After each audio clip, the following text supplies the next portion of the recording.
ভেটকি মাছের পাতুরি। এর জন্য ভেটকি মাছের পিসগুলো এভাবে কেটে নেওয়া হয়েছে। ওর মধ্যে দিলাম নুন আর লেবুর রস দিয়ে আমি আধ ঘন্টা মাখিয়ে রেখে দেবো।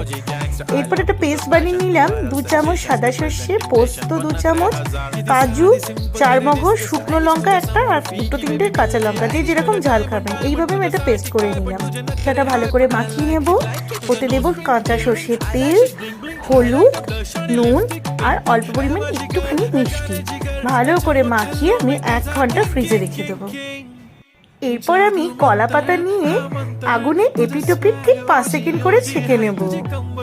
এরপরে কলা পাতার ওপরে আমি দিয়ে দিলাম ভেটকি মাছের পিসটা, ওপর থেকে দিয়ে দিলাম অল্প একটু সর্ষের তেল, কাঁচা লঙ্কা দিয়ে ভালো করে মুড়িয়ে নিলাম।